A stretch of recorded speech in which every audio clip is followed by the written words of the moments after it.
అలానే మిస్ రావు అమరావతిని ఇంకా ఎవ్వరూ కదిలించలేరు భవిష్యత్తులో. ఇప్పటి వరకు గెజిట్ లేదు, ఇప్పుడు గెజిట్ కన్ఫర్మ్ అయిపోయింది. న్యాయశాఖ క్లియరెన్స్ ఇచ్చేసింది, క్యాబినెట్కి వచ్చేసింది ప్రపోజల్. క్యాబినెట్లో ఆటోమేటిక్గా ఎన్డీఏ ప్రభుత్వం కాబట్టి అది అప్రూవల్ అవుతుంది. ఈ సమావేశాల్లోనే గెజిట్కి గ్రీన్ సిగ్నల్ రాబోతుంది.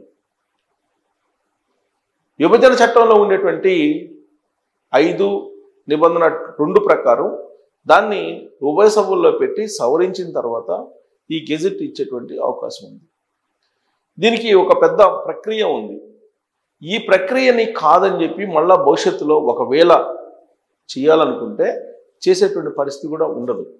అందుకే పకడ్బందీగా చంద్రబాబు నాయుడు గారు చట్ట ప్రకారం చట్టానికి అనుగుణంగా అమరావతి రాజధానికి సంబంధించినటువంటి గెజిట్ ఇప్పుడు ఇప్పించేటువంటి ప్రయత్నాలు చేస్తున్నారు. కేంద్ర ప్రభుత్వం రేపో మాపో గెజిట్ని ప్రకటించబోతుంది. అంటే ఆంధ్రప్రదేశ్కి రాజధాని అమరావతి. ఆ అమరావతి రాజధాని హోదా ఇస్తూ కేంద్ర ప్రభుత్వం గుర్తించబోతుంది. ఇప్పటి వరకు మనకు సర్వే ఆఫ్ ఇండియా కానీ ఇవన్నీ కూడా ఆంధ్రప్రదేశ్ రాజధాని ఏంటంటే అమరావతికి సంబంధించినటువంటి మ్యాప్ చూపించవు, మ్యాప్ ఉండదు. ఇప్పుడు వన్స్ గెజిట్ ఇచ్చిన తర్వాత అప్పుడు సర్వే ఆఫ్ ఇండియా కూడా మొత్తం మ్యాప్ని చూపిస్తుంది. అమరావతి రాజధాని, ఆంధ్రప్రదేశ్ రాజధాని ఏంటంటే అమరావతి అని చెప్పి.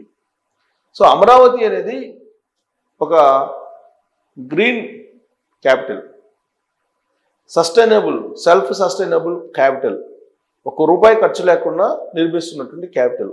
వాస్తవంగా ఉమ్మడి రాజధాని ఉన్నప్పుడు దాన్ని విడగొడుతూ చట్టాన్ని తయారు చేశారు. ఆ చట్టం ప్రకారం రాజధానికి అవసరమైనటువంటి నిధులన్నీ కూడా కేంద్ర ప్రభుత్వం ఇవ్వాలి, అలాగే పోలవరాన్ని కట్టించి ఇవ్వాలి, లోటు బడ్జెట్ని పూడ్చాలి. ఇవి బైఫర్కేషన్ చట్టంలో ఉన్నటువంటి ప్రధానమైనటువంటి అంశాలు.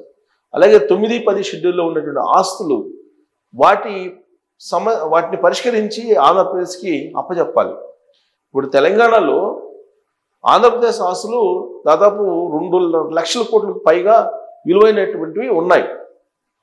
వాటిని ఆంధ్రప్రదేశ్ ప్రభుత్వం తీసుకోవాలి. కానీ ఇరు రాష్ట్రాల మధ్య 9-10 షెడ్యూల్లో ఉన్నటువంటి ఆస్తులకు పంపకాలు ఇంకా జరగలేదు. ఆ దిశగా ప్రయత్నాలు చేస్తున్నప్పటికీ కూడా పరిష్కారం లభించట్లేదు. ఆ రోజు రాష్ట్రాన్ని విభజిస్తూ తయారు చేసినటువంటి చట్టం, దాని మీద చర్చలు కూడా జరగలేదు. పార్లమెంట్లో లైట్లు బంద్ చేసేసి చట్టాన్ని ఆమోదించారు. ఆ రోజు సోనియా గాంధీ గారు ఇచ్చినటువంటి మాట ప్రకారం తెలంగాణ ఇస్తున్నామని చెప్పి ప్రకటించారు. కానీ చట్టంలో ఎక్కడ కూడా స్పష్టంగా ఏది చెప్పలేదు. ఈవెన్ ప్రత్యేక హోదా అది 10 సంవత్సరాల 5 సంవత్సరాల అనేది కూడా చట్టబద్ధతగా చేయలేదు. దాన్ని చట్టబద్ధత చేయమని చెప్పి ఆ రోజున వెంకయ్య నాయుడు గారు చెప్తే దాన్ని కూడా చట్టబద్ధత చేయలేదు ప్రత్యేక హోదా.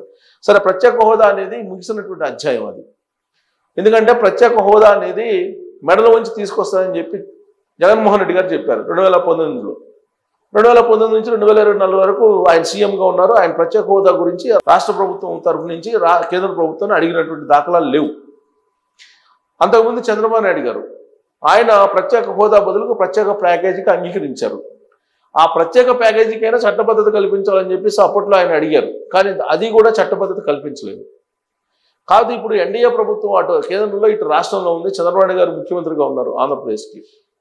ఆయన ఇప్పుడు రాజధాని నిర్మాణం కోసం వరల్డ్ బ్యాంక్ ఫండ్స్ని, ఏషియన్ డెవలప్మెంట్ బ్యాంక్ ఫండ్స్, వివిధ ఫైనాన్స్కి సంబంధించినటువంటి కంపెనీల దగ్గర నుంచి మొత్తానికి ఫండ్ పూల్ చేశారు.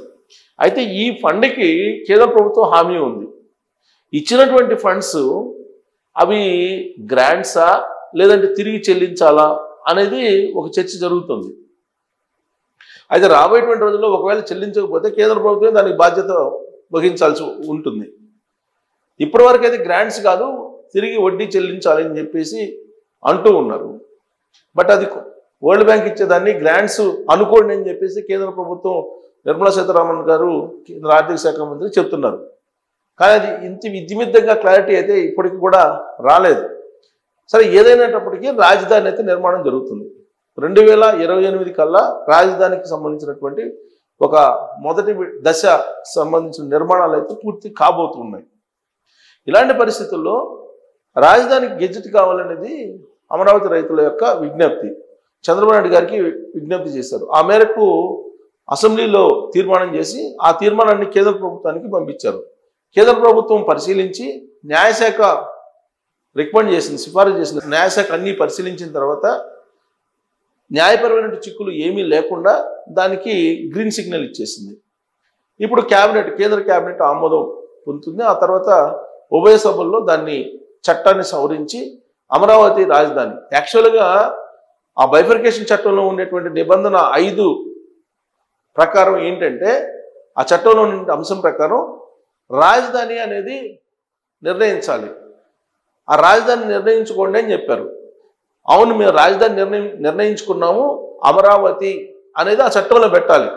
రాజధాని నిర్ణయం చేయబడింది, అమరావతి ఏకైక రాజధాని ఆంధ్రప్రదేశ్కి అనేది ఆ చట్టంలో పొందుపరచాలి. ఇప్పటి వరకు ఏంటి, రాజధాని అనేది ఒకటి ఏర్పాటు చేసుకోండి అనేది చెప్పి మాత్రమే ఉంది దాంట్లో. ఆ రాజధాని ఏంటి అనేది ఎక్కడా కూడా చట్టంలో లేదు. ఇప్పుడు చట్టబద్ధత చేస్తున్నారు. చట్టబద్ధత చేయడంతో పాటు ఆ చట్టబద్ధతకి అనుగుణంగా గెజిట్ కూడా కేంద్ర ప్రభుత్వం ఇవ్వబోతుంది. సో కాబట్టి ఆంధ్రప్రదేశ్కి రాజధాని అమరావతి, ఏకైక రాజధాని అమరావతి. ఇన్ కేసు రాబోయేటువంటి రోజుల్లో ఒకవేళ ప్రభుత్వాలు మారి జగన్మోహన్ రెడ్డి గారు మళ్ళీ 3 రాజధానులు అంటారేమో అనేటువంటి ఒక సందేహం కూడా అమరావతి రైతుల్లో ఉంది. ఇన్ కేసు మళ్ళీ వచ్చిన ప్రభుత్వం మారినే కానీ అమరావతి రాజధాని కాదు, 3 రాజధానులు అనేటువంటి కాన్సెప్ట్ వర్కౌట్ కాదు. ఎందుకనంటే ఇప్పుడు ఎన్డీఏ ప్రభుత్వం ఉంది, అటు కేంద్రంలో ఇటు రాష్ట్రంలో. ఎన్డీఏ ప్రభుత్వం నిర్ణయం తీసుకుంది. ఎన్డీఏలో ఉన్న భాగస్వామ్య పార్టీలు నిర్ణయం తీసుకుంటున్నాయి, ఇది అమరావతి రాజధాని నిర్ధారిస్తున్నాయి. కాబట్టి రాబోయేటువంటి రోజుల్లో ఎన్డీఏ భాగస్వామ్య పక్షాలు ఏవి కూడా ఒకవేళ 3 రాజధానులు అన్నప్పటికీ కూడా సపోర్ట్ చెయ్యవు. ఒకటి. 2 ఏంటంటే బైఫర్కేషన్ చట్టాన్ని తయారు చేసింది ఎవరు? కాంగ్రెస్ పార్టీ. ఒకవేళ ఇన్ కేసు కేంద్రంలో కనుక ఎన్డీఏతర ప్రభుత్వం ఏర్పడితే అప్పుడు కూడా చట్టాన్ని తయారు చేసినటువంటి కాంగ్రెస్ పార్టీ 3 రాజధానులకే యాక్సెప్ట్ చేసేటువంటి అవకాశం ఉండదు. కాబట్టి ఉభయ సభల్లో చట్ట సవరణ అనేది సాధ్యం కాదు. కాబట్టి పర్మనెంట్గా చట్ట ప్రకారం ఇక నుంచి ఆంధ్రప్రదేశ్కి రాజధాని అమరావతి, అది కూడా ఏకైక రాజధాని అనేది క్లారిటీ వచ్చేసింది. ఇవాళే కేంద్ర న్యాయశాఖ క్లియరెన్స్ ఇచ్చింది దానికి. సో కాబట్టి ఆటోమేటిక్గా మిగతా అన్నీ కూడా జరిగిపోతాయి. బిల్ పాస్ అయిపోతుంది, చట్ట రూపంలోకి వచ్చేస్తుంది. కాబట్టి ఇక ఎవ్వరూ కూడా 1 ఇంచు కూడా రాజధానిని కదిలించలేదు. రాజధాని అనేది పర్మనెంట్, అమరావతి రాజధాని అనేది పర్మనెంట్ ఆంధ్రప్రదేశ్కి. ఈ విషయాన్ని సుజనా గారు ఎప్పుడో చెప్పారు, 1 ఇంచు కూడా కదిలించలేరు రాజధాని అని. ఇప్పుడు అదే జరుగుతుంది.